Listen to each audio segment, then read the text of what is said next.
Bueno, pues buenos días, bienvenidos, bienvenidas. Seguimos con el ciclo de conferencias, la UGR al Instituto, que se creó durante la pandemia con la finalidad de mantener la actividad cultural y de divulgación por los medios que fueran, y resulta que nos ha abierto unas nuevas posibilidades porque nos dimos cuenta que estas actividades en línea permitían participar a institutos no solo de fuera de Granada, sí, o sea, del resto de la provincia, sino también incluso de otras provincias. Con lo cual hemos mantenido el formato, pues porque la idea, la de divulgar y difundir cultura y conocimiento, sigue en pie. Entonces, en esta ocasión, la conferencia se centra, aprovechando que estamos celebrando en marzo el mes de las mujeres, en unas mujeres que ya van siendo más conocidas, pero que todavía son bastante desconocidas en comparación con sus compañeros hombres.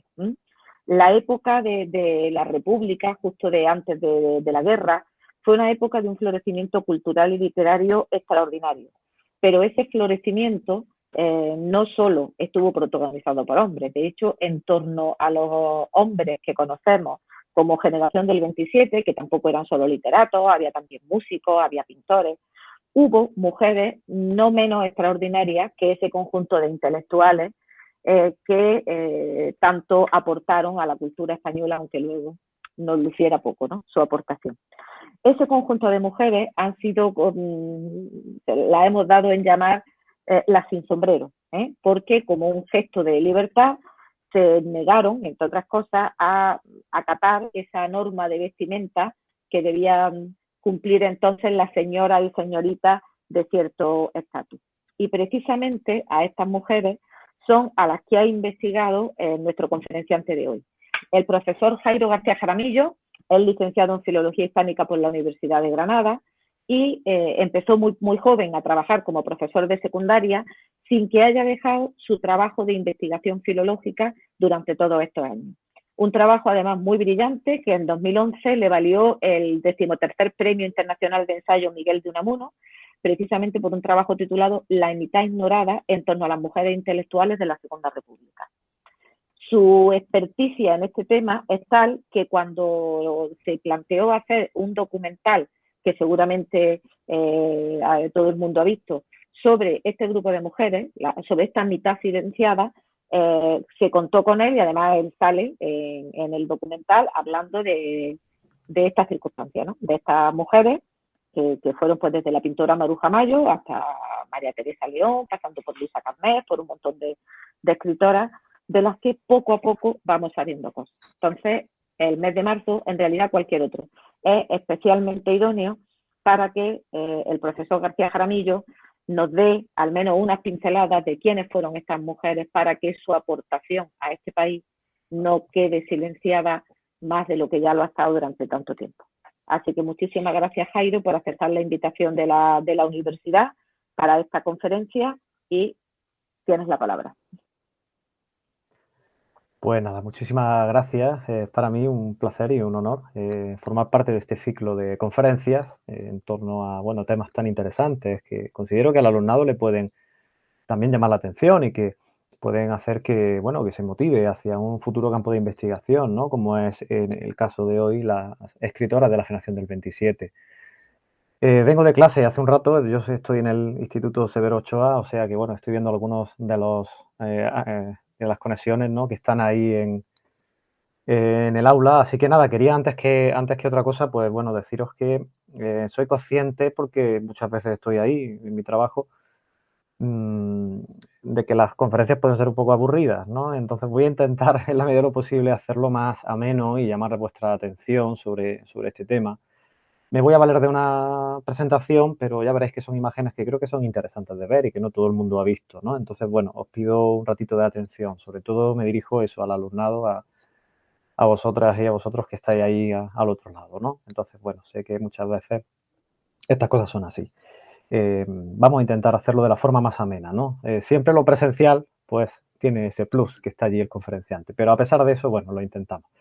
Voy a compartiros efectivamente la pantalla para iniciar esta presentación que os decía. Y vamos a discutir, vamos a hablar algunas de estas cosas, ¿no?, en torno a bueno, a este tema que nos trae, este de extraño nombre, ¿no? La sin sombrero. Bueno, la sin sombrero es la manera en que nosotros, los contemporáneos, nosotros y nosotras, llamamos a este grupo de escritoras y artistas en general, pero no así se llamaban ellas, ¿no? Digamos, este nombre se lo hemos puesto, se lo hemos puesto. Y digo se lo hemos puesto porque yo tengo bastante que ver en este asunto, ¿no? Este nombre forma parte de un proyecto donde bueno, una productora de cine contactó conmigo hace algunos años para precisamente elaborar pues, un trabajo de investigación que iba a ser transmedia, no solamente un documental, también había una colaboración con Wikipedia, había también un proyecto educativo en el cual yo también formé parte. Es decir, era una cosa de bastante, digamos, de bastante peso y bastante nivel, y así fue efectivamente el impacto que tuvo en España, ¿no?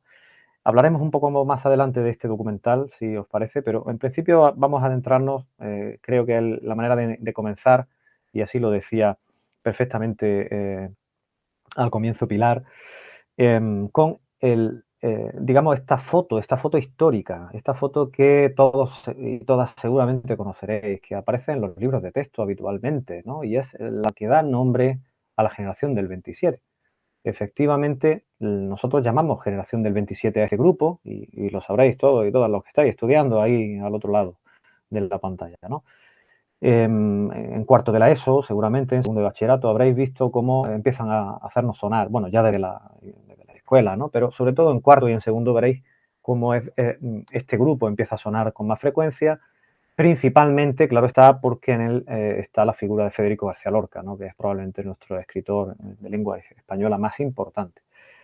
Bien, la generación del 27 toma el nombre de este acto en el que hay un par de fotografías muy parecidas. Esta está tomada allí en el Ateneo de Sevilla en diciembre del año 27. Y vais a ver aparecer algunos nombres que van señalando los miembros más conocidos, varones de esta generación. Son Rafael Alberti, Federico García Lorca, Jorge Guillén, Damaso Alonso y Gerardo Diego. Son algunos de esos nombres. Esta fotografía es una de las más importantes dentro incluso del fenómeno de promoción literaria. Puede considerarse la primera, ¿no?, en la historia, la primera foto de promoción de un grupo de escritores que se da a conocer a partir de la lectura de unos versos en torno a la figura del barroco Góngora, ¿no? Luis de Góngora actuará en ellos como maestro, un poco por su hermetismo, por su tendencia hacia la metáfora y otras cuestiones que no vienen al caso, ¿no? El caso es que esta foto está incompleta. Yo parto de la idea de que la generación del 27, que tradicionalmente se viene enseñando en las aulas, y que creo que será todavía vuestro caso, si es que las sin sombrero no han empezado a sonar ya, porque es verdad que es un rumor que va creciendo en las aulas españolas, sobre todo, pues son solamente la parte masculina de esta generación, ¿no? ¿Qué ocurre? Bueno, pues que nosotros preferimos, cuando iniciamos este proyecto que dio nombre a la Sin Sombrero y que hizo famosa esta etiqueta por toda España, preferíamos fotos de este otro tipo, ¿no? Donde, como podéis comprobar, ellos, aquí también está Federico, aquí también está el cineasta Luis Buñuel, aquí también está Rafael Alberti, por allá atrás vemos a Pablo Neruda y a Miguel Hernández, ¿no? Los grandes nombres de la generación también están acompañados de, por ejemplo, en este caso, María Teresa León y, bueno, algunas otras intelectuales que eran actrices, que eran periodistas, ¿no? Entonces, creo que da una imagen como más completa de este periodo, de estos años 20, de estos años 30 en la cultura española, que son tan brillantes que por eso les llamamos la Edad de Plata, en referencia a la talla intelectual, ¿no?, de toda esta generación. Claro, la talla intelectual también la tenían ellas, y no sin dificultades, porque tened en cuenta que muchas de estas escritoras eran autodidactas, por ejemplo, no pudieron ir a la universidad, frente a muchos de ellos que son llamados los poetas profesores, que llegaron a catedráticos, ¿verdad? Y eran unos grandes sesudos ensayistas. En cambio, ellas tuvieron que dedicarse muchas veces a la maternidad, a las tareas del hogar, incluso no tenían acceso a bibliotecas, a tertulias, a las aulas universitarias, ¿no? Y esto dificultó mucho que pudieran, digamos, desarrollar su creatividad, ¿no? ¿Qué ocurre? Que ellas lo hicieron a pesar de todo, ¿no? Yo siempre digo que esto les costó un esfuerzo doble, y la única razón era haber nacido mujeres en una cultura que entonces era fuertemente patriarcal, ¿no? Por eso digo, esta imagen representa muchísimo mejor lo que fue aquella generación, donde había, digamos, una colaboración estrecha, donde había un contacto frecuente entre hombres y mujeres, ¿no? Incluso esta otra también es interesante. Si os fijáis, aquí está Vicente Aleixandre, que luego será premio Nobel en representación de toda esta generación. Está detrás Federico, está Pedro Salinas, Rafael Alberti, Pablo Neruda. Y aquí tenemos también de nuevo a María Teresa León, tenemos de nuevo a Concha Méndez. Y bueno, detrás de este señor de gafas que nos interesa en literatura, está la pintora Maruja Mayo, junto al poeta Luis Cernuda, que los que estáis en segundo de bachillerato, pues seguro que estáis familiarizados porque es autor que este año es de lectura obligada, ¿no? Y de estudio obligado. Quiero decir, ellos sí que compartían la esfera literaria, la esfera de lo intelectual, ¿no? Sin embargo, la historia parece haberse construido en masculino. Parecen haberse recordado únicamente los nombres de los varones, mientras que la realidad fue otra, ¿no? Bien, ¿a qué realidad nos estamos refiriendo? ¿Quiénes son esas escritoras? Esas escritoras son narradoras, poetas, como veis, filósofas, dramaturgas. Es decir, el problema del olvido de estas mujeres no es solo el hecho de que por ser mujeres hayan sido olvidadas, sino también la enorme talla intelectual que tuvieron, ¿no? Es decir, que estamos borrando a algunas de las mentes, algunas de las personas más importantes dentro de la cultura de nuestro país, ¿no? Y lo hacemos por la única razón de haber nacido mujeres, insisto, ¿no? Estos nombres son los que con frecuencia comienzan a sonar ya como el grupo de las sin sombrero, ¿no? Que sería, digamos, no la otra cara de la generación, no creo que sea la otra cara, sino la generación misma, el núcleo mismo de la generación del 27. Y ahí podemos encontrar a Carmen Conde, a María Zambrano, a Josefina de la Torre, a Luisa Carnés y a Ernestina de Champorcín. A María Teresa León, a Rosa Chacel, a Margarita Ferreras, a Concha Méndez, a Lucía Sánchez Ornil. Me gusta que sus nombres suenen para que también se queden en las aulas, ¿no? Son escritoras, son poetas, son novelistas que consiguieron, insisto, a duras penas, muchas veces con un esfuerzo tremendo, publicar sus obras, desarrollar su creatividad, a veces venciendo enormes resistencias. Por ejemplo, sus maridos muchas veces no les dejaban escribir o veían con malos ojos que lo hicieran. No tuvieron esa posibilidad de acudir muchas veces a tertulias, a escuchar a los grandes maestros, no tuvieron acceso libre a cualquier obra, ¿verdad? Muchas veces su familia les decía, como en el caso de Concha Méndez, que no está bien que ella leyera, que ni siquiera le dejaban leer los periódicos, ¿no? Es decir, se suponía que el lugar de la mujer era el lugar del hogar, y ellas tuvieron esa osadía, ¿no? Ese desafío a las normas, a los roles establecidos en la época, ¿no? Y eso es lo que hace también, de alguna forma, que su recuerdo sea importante, ¿no? Ellas escribieron, eran escritoras, y eso parece ser que se ha olvidado, aunque ahora estamos, digamos, yendo a su encuentro, estamos recogiendo su legado y su voz. Lo cierto es que durante muchos años, más de 80, más de 90 años, sus obras, publicadas muchas veces en circunstancias complejas, como una guerra civil, como sabéis, o de un exilio en el que ellas tuvieron que abandonar su país, sin embargo, fueron escritas y tienen una enorme calidad. No se trata de que no las leamos porque sean mediocres, como muchas veces tendemos a pensar desde los prejuicios, ¿no? Al contrario, son obras de altísimo nivel, ¿no? Por ejemplo, en el caso de María Zambrano estamos hablando de una de las filósofas más importantes de la historia de Occidente, ¿no? Sin embargo, ella, que tuvo por lo menos algún atisbo de reconocimiento y llegó a realmente a ser una figura conocida, como quizá Rosa Chacel, como Carmen Conde, que consiguió llegar a la Real Academia de la Lengua, son casos excepcionales, porque la mayoría de ellas, sin embargo, quedó en el olvido, ¿no? También hubo artistas, y quería ahora que pudiéramos ver algunas de sus obras. Tenemos, por ejemplo, el caso de María Blanchard o de Ángeles Santos. Abajo podéis ver también a Rosario de Velasco, a Remedios Varo o a Deli Tejero, que fueron compañeras de algunos de los pintores también reconocidos de la generación, como Picasso, como Salvador Dalí o como Miró, a los que seguramente hemos oído mucho más, ¿verdad? A los que seguramente sus cuadros son más reconocibles. Y por supuesto tenemos la figura única de una talla también dentro del mundo del arte, pues de las mayores, que es Maruja Mayo, ¿no? Maruja Mayo, a la que estáis viendo en esta fotografía, en una entrevista que le hace la periodista Josefina Carabias, que fue otra de las sin sombrero también, ¿no? Desde el mundo del periodismo. a propósito de una obra que vais a ver ahora en color, ¿no? Maruja Mayo es una figura gigantesca, es una figura comparable a cualquier otra figura al mismo nivel, al mismo nivel, a la misma calidad artística que los varones del momento, que un Salvador Dalí, que un Picasso, ¿no? Y así estamos redescubriendo su obra y así está empezando a reconocerse en los museos de todo el mundo y por los departamentos de Historia del Arte de todas las universidades, ¿no? Es decir, el insulto del olvido, como decía Hannah Arendt, es tremendo en el caso de estas mujeres porque su dimensión en el mundo del arte y de la literatura es enorme, ¿no? Aquí tenéis algunos de los cuadros, la línea del cubismo, ¿no? Supongo que conocéis del cubismo de la época, de, por ejemplo, una pionera que fue María Blanchard, ahora recuperada en algunos museos, ¿verdad?, del mundo, y revalorizada su obra, ¿no? Enseguida vemos cómo el interés crece y crece también el prestigio, ¿no? Y crece también enseguida el interés, ¿no? Maruja Mayo, que tiene una primera etapa más relacionada con la vanguardia, con el cubismo, ¿no? Y luego adentrándose en el surrealismo, como veis en este antro, Profesor. en este antro de fósiles, ¿no? Y bueno, y ahí, como curiosidad, os ponía un cuadro en el que ella ha representado a Concha Méndez, que está perdido. Es un cuadro que no sabemos dónde andará, pero bueno, tenemos todavía esa fotografía, ¿no? La representó a Concha Méndez, que es una de las poetas de la Sin Sombrero, que va en bicicleta, ¿no?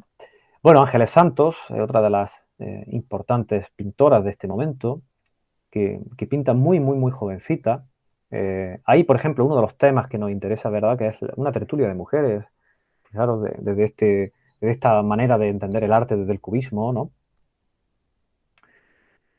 O Rosario Velasco, que tiene este cuadro magnífico, ¿no?, celebrado por uno de los grandes cuadros de la historia del arte, ¿no? Y que, sin embargo, durante un tiempo, pues, han estado en el olvido, ¿no?, inexplicablemente. También querría rescatar la figura de María Moliner, que pertenece generacionalmente a esta generación. María Moliner, ella sola, como podéis ver ahí en esos datos, tardó 16 años en elaborar, mediante pequeñas fichas en las que ella iba describiendo cada una de las palabras de la lengua, un diccionario escrito por ella, ¿verdad? Con 80.000 entradas, es decir, 80.000 palabras, ¿no?, en las que ella explicaba, definía de un modo distinto, digamos, a los diccionarios oficiales que existían entonces, ante el vacío de un diccionario que tuviera ejemplos, ¿no?, un diccionario de uso. Es decir, que ella pone una palabra y enseguida explica, dentro de una oración, pues explica digamos, el uso de esa palabra para que la entendamos con mayor claridad, ¿no? Bueno, se han publicado multitud de ediciones. Hoy todos los filólogos consideramos que este es el gran diccionario de la lengua, sin demérito del diccionario de la Real Academia, ¿no? Y que es interesante porque ella lo escribió, ya digo, en soledad, con una vocación, ¿verdad?, por crear una obra que perdurara y sin embargo no fue suficiente para ser admitida en la Real Academia, ¿no? O sea, esta obra descomunal no le permitió entrar en la Real Academia, evidentemente porque la Real Academia tenía entonces distintos criterios distintos, digamos, ¿no? Y el hecho de ser mujer, y además ella parece que historiadora de profesión, pues no era suficiente. Bueno, supongo que todos y todas habéis oído hablar de la famosa residencia de estudiantes, donde estuvo Federico, donde estuvo Salvador Dalí, ¿verdad? Bueno, pues mucha gente ignora que existió una equivalente residencia de señoritas, donde ahí tenéis, ¿no? Se albergaban una de las bibliotecas más importantes de Madrid, ¿no? De manera que, bueno, podéis ver que la historia se nos cuenta muchas veces de forma incompleta, ¿no? Bien, ahí las tenéis, por ejemplo, en la Real Academia de San Fernando, siendo no ahora musas, no siendo ahora objeto del arte, no, sino siendo artistas. Ahí tenéis a las primeras mujeres que fueron admitidas en la Escuela de Bellas Artes de Madrid, bueno, pues dedicándose efectivamente a la creatividad, ¿no? La que tenéis aquí a la derecha es la escultora, entonces escultora Rosa Chafel, que luego será más conocida como novelista, ¿no? Y ahí abajo podéis ver, bueno, pues cómo en un momento de descanso en el ático de la Real Academia de San Fernando se juntan pintores y pintoras. Una foto histórica en la que está Rosario Velasco, Maruja Mayo, es decir, algunas de las que llamamos las sin sombrero, que comparten el mismo espacio para que veamos que alumnos y alumnas frecuentaban a la par, ¿no? De manera paritaria la escuela. Y eso es una gran novedad en aquella España, ¿no? Bueno, es importante que tengamos en cuenta, como os decía, el contexto histórico, ¿no? El hecho de que digamos, el acceso a la esfera del arte, a la esfera de la creatividad o de la literatura, no es algo que sucediera solo. Es algo que tiene que ver también con el impulso histórico de determinadas libertades y con el impulso histórico de los tiempos en una España que se va modernizando, que para empezar accede a que las mujeres estudien y empiecen a formarse. Tened en cuenta que fue en 1910 cuando digamos, hay un decreto que permite a la mujer acceder a la universidad. En 1910, es decir, hace 100 años, ¿no? De ahí hacia atrás, los casi 7, 8 siglos que la universidad tiene de historia, las mujeres no tenían ese acceso, ¿no? Y tiene que ver, como comentaba también Pilar al comienzo, con el estallido de la Segunda República Española, ¿no? Que veis arriba en la foto superior a la izquierda, ¿no? Donde también las chicas salen con esas banderas, ¿no? A apostar por un nuevo régimen que trajera la democracia frente a una monarquía obsoleta, frente a un régimen caduco y corrupto, para crear esperanza en un país que empezaba por primera vez a democratizarse. Ahí las veis también la primera vez que pudieron votar. Ahí las tenéis, ¿no? En el año 33, 1933, Clara Campoamor consigue, unos meses antes, que el Parlamento escuche sus demandas de que las mujeres tenían que tener acceso al voto, ¿no? Y esto es muy importante porque fuimos uno de los primeros países del mundo en conceder el sufragio universal, es decir, que las mujeres pudieran también votar, ¿no? Y bueno, abajo las veis, puño en alto, bueno, pues en este caso comprometidas con la militancia, como milicianas durante la guerra para combatir el fascismo, lo que hicieron todas estas escritoras, ¿no? Se crean también determinados organismos, instituciones, como el Liceo, un club femenino, donde por primera vez va a haber un lugar de encuentro, de reunión, donde las mujeres pueden tocar temas de política o temas de filosofía o temas de cualquier ámbito intelectual, sin temor a, digamos, a escandalizar a la parte masculina de la sociedad, ¿no? Aún así, a muchas de ellas las llamaban las maridas. Se han juntado las maridas de los escritores, de las intelectuales, ¿no? Esta es una constante, ¿no? En cuanto la mujer destaca o se sobrepone o desafía a los roles de género, pues enseguida es insultada, ¿no? Esto ha pasado toda la historia. Afortunadamente ellas no se dejaron avasallar y siguieron en su empeño, ¿no? De construir lugares, espacios donde poder debatir de cosas de verdad, de enjundia, de cosas serias, ¿no? De cosas que importaban, de arte, de literatura. Y bueno, aquí las veis, por ejemplo, en una tertulia dentro de la residencia de señoritas que os decía, ¿no? Bueno, hablábamos entonces de que ese panorama, como veis, se perfila mejor si juntamos esta imagen donde están ellas y ellos a la vez, ¿no? Es interesante que tengáis en cuenta que esa foto inicial no representa la realidad de la generación del 27, sino una realidad sesgada, ¿no? Me gustaría en este sentido que entráramos, si os parece, durante unos minutos al análisis de lo que precisamente se estudia en las escuelas, que es en gran medida, digo, responsable del desconocimiento de estas autoras, ¿no? Y es que, según un estudio importante que tenemos de la profesora Ana López Navajas, que lo realizó en 2012, se publicó en 2014, ella analizó los libros de texto de primero a cuarto de la ESO, que son los libros con los que estáis estudiando, con los que habéis estudiado, de 3 editoriales, 115 libros, ¿no? De todas las asignaturas, de todas las disciplinas que dais en la escuela o que enseñamos los profesores. Y el resultado global fue que solamente las mujeres aparecen en un 12,8%. Es decir, no hay personajes femeninos. Y esto no es, evidentemente, porque la historia no los contenga. Claro que hubo mujeres que hicieron grandes cosas, ¿no? Que merecen estar en los libros, ¿no? Claro que han existido científicas, y han existido políticas, y han existido escritoras. El problema es que muchas veces las desconocemos o han sido silenciadas o han sido olvidadas. Es decir, a pesar de la cultura patriarcal, esas mujeres se desarrollaron a lo largo de la historia, ¿no? Venciendo las resistencias, ¿no? Con todo en contra. Sin embargo, los libros no lo recogen. Y voy a poneros algunos ejemplos, ¿no? Si os fijáis en lengua castellana y en sociales, en lo que sería historia, ¿no? Fijaros, aparecen 1.376 personajes, ¿no? Según este cuenteo, este rastreo, ¿no? y podéis ver que el número de hombres que se menciona es de 1212, ¿no? En general, entre Alfonso X, entre Luis de Góngora, entre Rafael Alberti, os podéis imaginar, ¿no? Entre Lope de Vega, mientras que mujeres son solo 164, es decir, el 12%. Y ocurre además otra cosa, y es que hay muy poca recurrencia, es decir, en los libros de texto desde primero a cuarto podemos oír a Lope de Vega muchas veces, ¿verdad? Oímos a Miguel de Cervantes, que una y otra vez aparece, pues aparece igual en primero y luego en tercero otra vez lo vemos, ¿no? Mientras que cuando aparecen las escritoras, muchas veces nunca más su nombre vuelve a aparecer, con lo cual a ti es fácil, como alumno, como alumna, que se te olvide, ¿verdad? La recurrencia es muy baja, como veis, ¿no? Y lo mismo ocurre en ciencias sociales, ¿no? Y yo creo que esto debe haceros pensar a vosotros que vais a ser las generaciones del futuro, que sois ya el futuro, y que muchos de vosotros seáis también, y de vosotras profesores, profesoras, o maestros de primaria. Es importante que tengáis en cuenta, o haréis estudios superiores, podréis ser profesores de universidad, ¿no? Que la historia hay que contarla entera, ¿no? Que hay determinados puntos ciegos a los que parece que no queremos mirar o que no sabemos mirar, ¿no? Y no puede ser el caso de las mujeres escritoras, ¿no? De estas, en concreto de las sin sombrero, debido a su enorme valor. Fijaros, vamos a hacer un breve paseo por algunos de estos libros para que veáis cómo el libro este de lengua castellana y literatura de la editorial Teide, pues tampoco incluye obras escritas por mujeres, ¿no?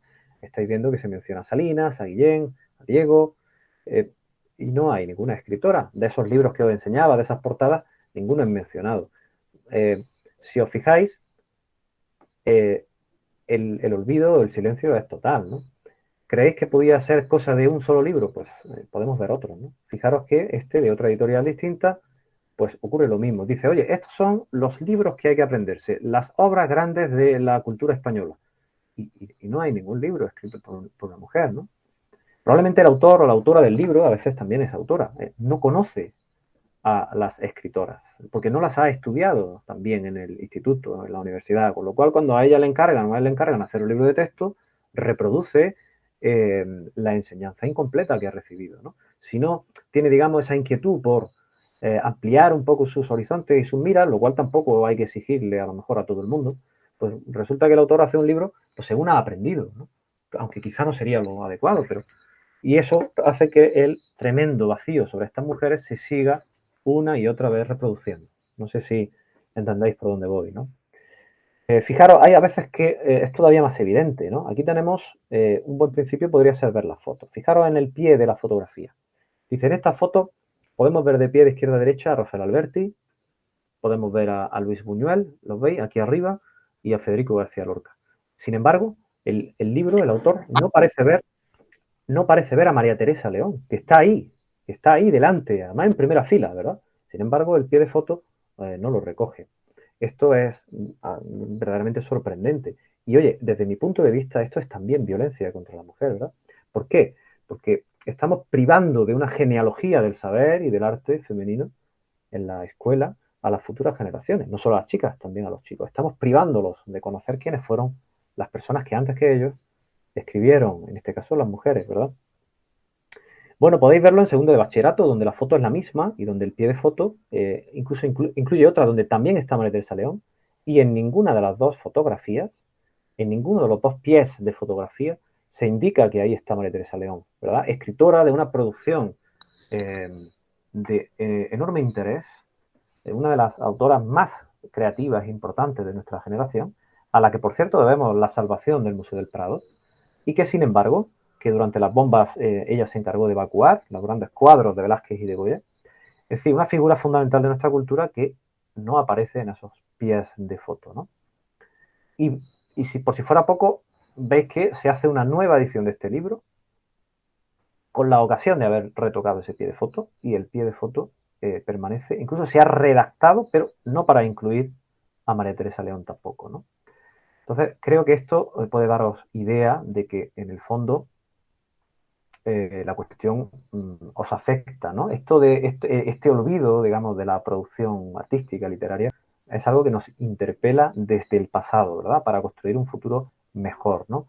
Hay otro libro y vuelve a ocurrir lo mismo, ¿no? La foto es la misma y María Teresa de nuevo tampoco está, fijaros en este, Rafael Alberti, de pie a la izquierda, con algunos de sus amigos de la generación del 27, entre ellos Lorca y María Teresa León no está, que además, para que tengáis más información, era su propia esposa, era su mujer. O sea, el pie de foto pues tampoco lo indica, ¿no? Aunque fuera por esta razón, que como comprenderéis no es una razón literaria, ¿no? Ni importa demasiado en un libro de literatura, pero bueno, quizá el autor del texto, del pie de foto, pues a lo mejor podría haberlo sabido. Tampoco esto parece saberlo, ¿no? Bueno, en algunos casos, mirad, este en concreto dedica 20 páginas a la generación del 27, que no son pocas, ¿no? Este libro de segundo de bachillerato, ¿no? ¿Cuánto espacio dedica a las escritoras, a las sin sombrero? Pues de 20 páginas, como veis, una mera alusión en 20 páginas, donde no se explica nada, donde su nombre aparece al paso, ¿no? Y esto yo creo que, ya digo, en otro libro, fijaros, tenemos que imaginárnoslas cuando dice y otros, ¿verdad? Ahí están Salinas, Guillén, Damaso Alonso, Diego, Federico, Vicente, Luis Cernuda, y otros, podría al menos haber puesto y otras, ¿no? Por lo menos nos habría quedado claro, habría azuzado un poquito nuestra curiosidad, ¿no? Pero lo cierto es que no podemos confiar demasiado en los materiales que recibimos y tenemos que también, si queremos completar nosotros las clases, ¿verdad? Y vosotros, vuestra formación, vosotros y vosotras, tendréis que hacerlo por vuestra cuenta en muchos casos, ¿no? Ya sabéis que tampoco el alumno es alguien que es receptivo y pasivamente cree que ya lo sabe todo porque su profesor o su profesora se lo cuente. También tiene que poner de su parte y traspasar la frontera de lo aprendido hacia otros sitios, ¿no? Y bueno, ahí, pues, por ejemplo, sí es nombrada como esposa, ¿no? Que ya digo, no sé si esto en un libro de literatura tiene algún interés, pero bueno, al menos aparece, ¿no? Y cuando las cosas cambian un poco, en algunos libros un poquito más actuales, veis que se crea como un margen. La mujer siempre está al margen, ¿no? A mí esto tampoco me gusta, porque no está, digamos, dentro del tema, ¿no? Digamos, el tema es Rafael Alberti, luego al margen parece que pudiera tratarse a María Teresa León, ¿no? Como algo que, bueno, que también tiene un poquito de interés. No, ella debe estar en un lugar central del tema, esa es mi opinión, ¿no? Por supuesto, no como apéndice, no como anexo. Y bueno, ahí podéis ver también, digo, la nómina de las escritoras sin sombrero de nuevo. Podéis ver cómo la cuestión es de bastante calado, porque al final se trata de la manera en que construimos el conocimiento, que construimos el saber, ¿no? De Carmen Conde puedo deciros que era una escritora muy, muy interesante, que cultivó todos los géneros, que especialmente sobresale como poeta. Ya digo, os comentaba, ella sí consiguió entrar en la Real Academia. Por cierto, cuando lo hizo con una alusión más o menos explícita a María Moliner, a la que os comentaba que había escrito su diccionario ella sola, ¿no? Y que no había sido aceptada. Bueno, cuando Carmen Conde entra, la primera mujer que entra en la Real Academia Española de la Lengua, han pasado 300 años desde su fundación. O sea, fijaros, ¿no? Lo cual pues también nos da idea de hasta qué punto las instituciones culturales pues todavía, ¿verdad?, necesitan ese empuje para entender, para comprender que el talento no tiene que ver con el sexo, que tiene que ver con la persona, ¿no? Con las oportunidades que se le den a las personas, ¿no? Y desde luego no se puede seguir manteniendo esa exclusión, ¿no? Ahí tenéis a María Zambrano, ya os decía, una de las filósofas más importantes del siglo XX y del pensamiento occidental contemporáneo. Josefina de la Torre, que sería aquí la representante insular de la generación, porque ella nace en las Islas Canarias, ¿no? Y además de ser poeta, también fue actriz, fue empresaria de teatro, lo cual era muy novedoso. Fue dobladora de cine, algunas de las películas antiguas que podéis ver en televisión están dobladas por ella. Una persona de muchísimo interés, digo, ¿no? Y además capaz de trabajar en distintos campos, ¿no? Muy polifacética, ¿no? Lo cual nos da idea también de cómo muchas veces la sociedad reprimía talentos puros, ¿no? De gente capaz de hacer muchas cosas y que sin embargo no tuvo las oportunidades. Luisa Carnés, que es una cosa muy especial, ¿no? Lo que ha pasado con ella, porque resulta que escribe una novela, Tea Rooms, en el año 1934. Y hoy día va ya por 12 ediciones. Se trata de un superventa, de un bestseller de nuestros días, una novela del año 34, una novela magnífica que ella escribe, que está 80 años olvidada, que una editorial, la editorial Hoja de Lata, decide publicar 80 años después y de pronto se convierte en un superventa, ¿no? Es decir, ahí está el talento, como vemos, no se trata de un problema de que de que ellas no supieran escribir y que por eso la historia las haya olvidado. No, no, al contrario. La cuestión es justo que fueron olvidadas, pero que en cuanto se da la oportunidad de publicarlas, yo mismo dirijo una colección donde estamos trayendo la voz de algunas de ellas y estamos editándolas y publicándolas y estamos encontrando un cierto éxito en estos libros, ¿no? Es decir, en cuanto se les da esa oportunidad editorial, en cuanto se les da a conocer, su obra gusta, su obra tiene calidad, su obra tiene prestigio, ¿no? Así que tenerlo en cuenta también, ¿no? Y bueno, pues igual Ernestina, que es una magnífica poeta, María Teresa León, de la que ya he hablado, Rosa Chacel, que llegó a tener muchísimo reconocimiento en España tras la muerte de Franco, ¿verdad? Una vez que recuperamos la democracia. Ella se convirtió en un hombre de interés, en una cierta excepcionalidad, ¿verdad?, respecto a las demás. Margarita Ferreras, que es una poeta solo ahora rescatada, muy interesante, que publica un libro, Pez en la Tierra, en el año 32, muy vanguardista y visionario y rupturista, ¿verdad?, que merece ser leído. Concha Méndez, que es una de las mujeres más modernas que hubo en aquel momento, más vanguardistas, ¿no? Quiero que tengáis en cuenta que muchas de estas mujeres fueron más modernas de pensamiento que lo que somos nosotros hoy. Muchas de ellas, aunque nacieron hace 100 años, sin embargo, en muchos aspectos están por delante, están en la vanguardia todavía de algunos de los debates intelectuales que hoy tenemos, ¿no? Así que esto, fijaros, ellas están ahí mirando desde la eternidad, ¿verdad? Con un mensaje, con un legado que daros, ¿no? Y ese legado es que, cuidado, es posible en su obra encontrar claves para entender no ya el presente o el pasado, sino el futuro, ¿no? Concha Méndez, por ejemplo, fue excluida de una selección de poemas que hizo Gerardo Diego, una antología, le llamamos en literatura, ¿verdad?, una antología de poetas de la generación, donde él recoge pues, poemas de Federico, poemas de Rafael Alberti, poemas de Pedro Salinas, ¿no? Y no incluye a Concha Méndez. Y ella contaba en sus memorias que un día se lo cruzó por la calle y le dijo, oye, Gerardo, no me has metido en tu libro, ¿no? Mis poemas no te interesan, no hay interés hacia mi obra porque soy mujer, ¿verdad? Dice, pues mira, Gerardo, te voy a decir una cosa. Debajo de la falda llevo pantalones, ¿no? Y es ese gesto que os decía de desafío, ese gesto de decir, oye, el rol que me has asignado es que por ser mujer no puedo estar yo en ese libro. Sin embargo, no te has acercado a mi obra, ¿no? Porque mi obra sí creo que pueda tener interés para estar ahí, ¿no? Y bueno, luego la escritora Lucía Sánchez Aunil, también poeta de vanguardia del movimiento ultraísta, ¿no? Bien, como os decía, todo esto nosotros lo hemos fundido en un proyecto al que damos la Sin Sombrero. Y me gustaría animaros a que veáis este documental. Lo tenéis en YouTube, La Sin Sombrero. Es un documental que dirigió Tania Bayó junto a Serrana Torres y Manuel Jiménez y en el que yo participaba como asesor histórico y literario. Lo que ocurre es que el equipo en un momento dado decidió que ya que yo era profesor de secundaria, pues sería interesante acudir al aula y grabar alguna clase, ¿no? Donde yo explicara lo que os estoy explicando, es verdad que a través de la pantalla, que queda como menos, ¿verdad? Y entonces, bueno, pues se desplazaron entonces a mi instituto, que era el IES Padre Poveda de Guadix, donde yo impartía las clases, y allí grabaron una clase sin más, ¿no? Allí no había ensayo, no había decorado, grabaron lo que os estoy contando, ¿no? Y el montaje, la verdad es que fue un éxito, ¿no? Se estrenó en el Festival de Málaga, y estuvimos en la alfombra roja, y lo emitió Televisión Española en octubre de 2015, haciendo, como digo, un impacto tremendo en España, hasta el punto que hoy la etiqueta ha quedado, más allá de nuestro proyecto, ha quedado esa etiqueta para nombrarlas para siempre, imagino, ¿no? Esta etiqueta ya está en algunos libros de texto que he recibido yo en estos días y que empezaremos, digamos, a ir transformando en las aulas, ¿no? Y que seguro que algunos de vosotros habéis trabajado, incluso en la escuela, ¿no? O incluso en el instituto algún año anterior. Y bueno, Televisión Española decidió hacer un par de documentales más. El último se estrenó el año pasado, donde cuenta cómo muchas de estas mujeres, al llegar la guerra civil, pues tuvieron que escapar de España para poder, como estamos viendo ahora en la guerra, ¿no? Cómo las personas tienen que salir de su país para salvar la vida. Y a eso se le llama el exilio, ¿no?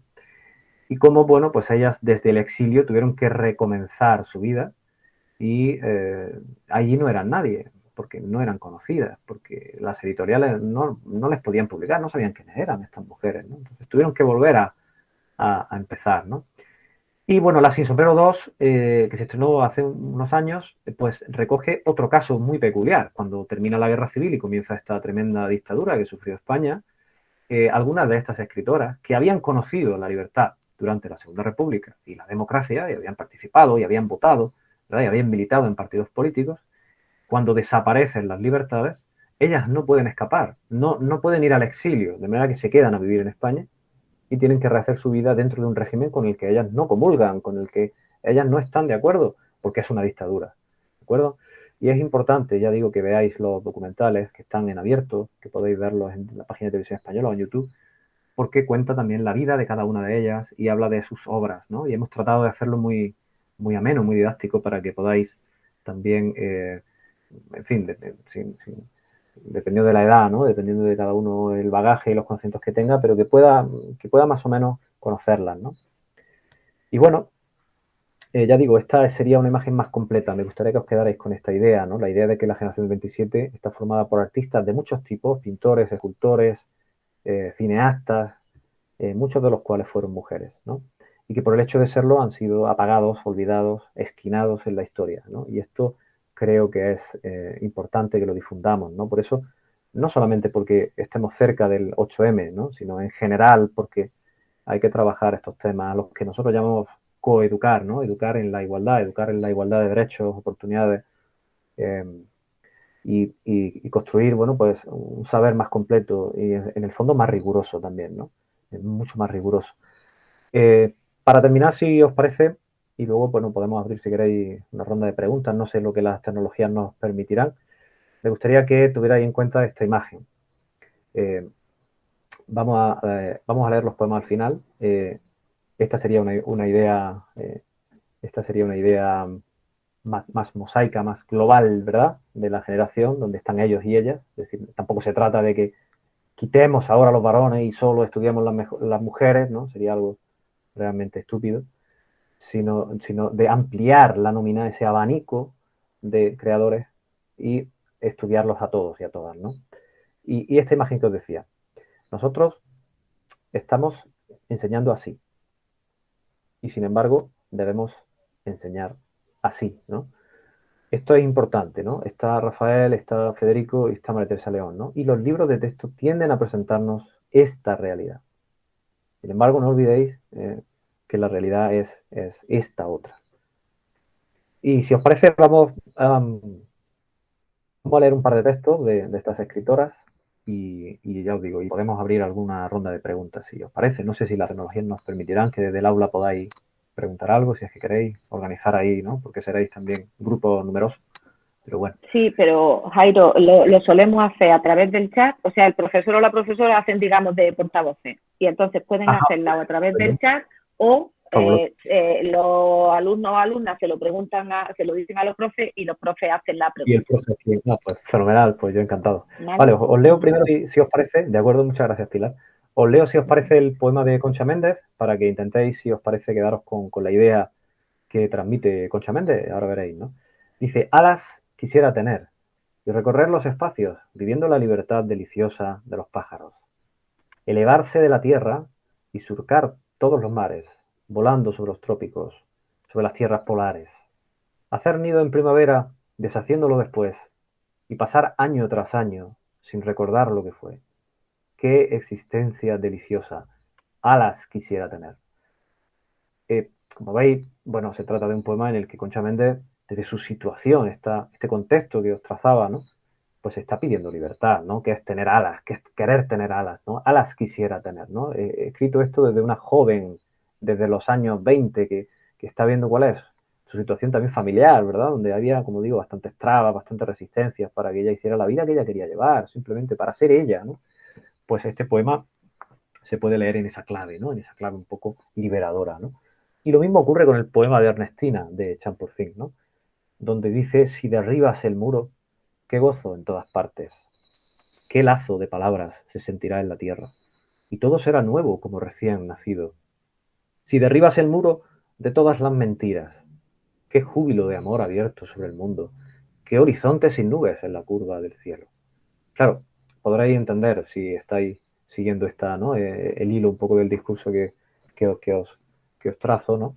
Pues que ese muro, ¿no? Si derribas ese muro es el muro de las convenciones, ¿no? El muro de las trabas, el muro de las resistencias que hacen por fuerza que ellas no puedan ser quienes quieren ser, ¿no? Fijaros qué júbilo de amor, qué alegría, ¿no? Si venciéramos todas esas convenciones, todos estos estereotipos, todos estos, ¿verdad?, corsés que nos pone la sociedad o que les pone, ¿verdad?, a las mujeres o les ponía a las mujeres de los años 20 y que les limitaban su experiencia de vida, ¿no?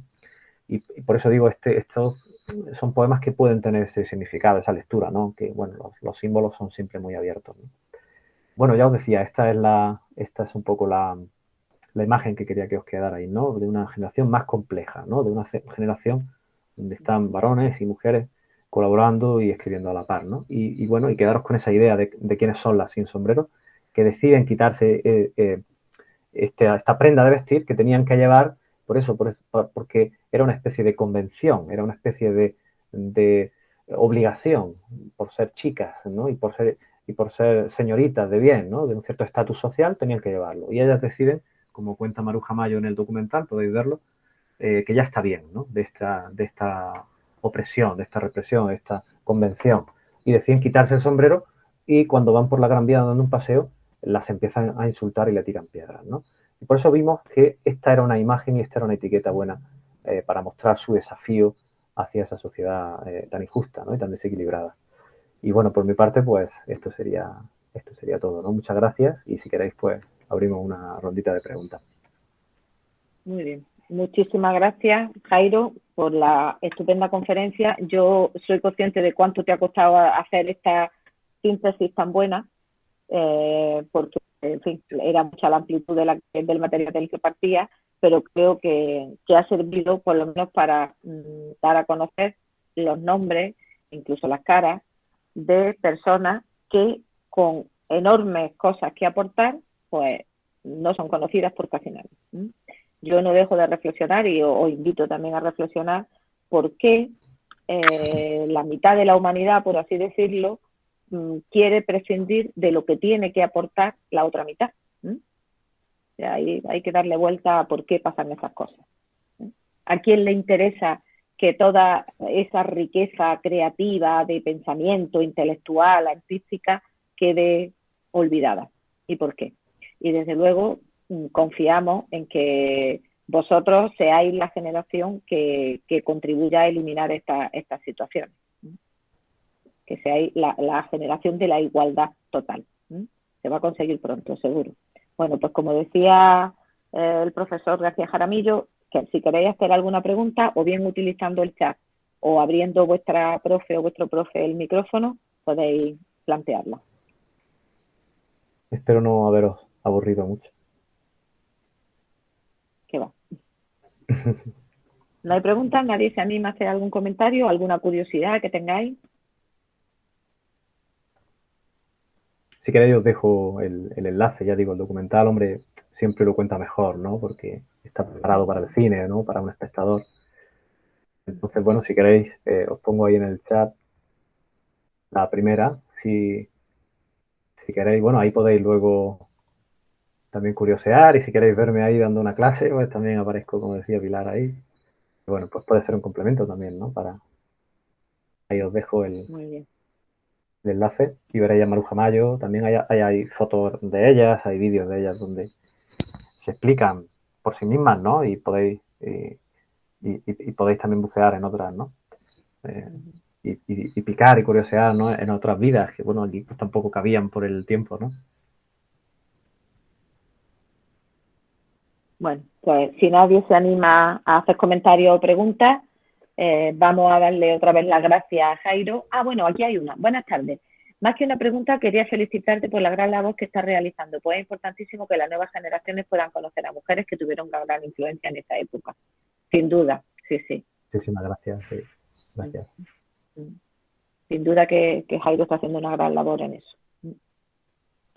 Bueno, pues repito, muchísimas gracias, Jairo, muchísimas gracias a todas las profesoras y profesores que habéis conectado a vuestro alumnado a esta conferencia y nada, ya sabéis que tenéis la información sobre el ciclo y siempre que os apetezca y podáis, será un placer contar con vosotros en otras charlas tan interesantes como esta que acabamos de escuchar, que ha sido verdaderamente magnífica.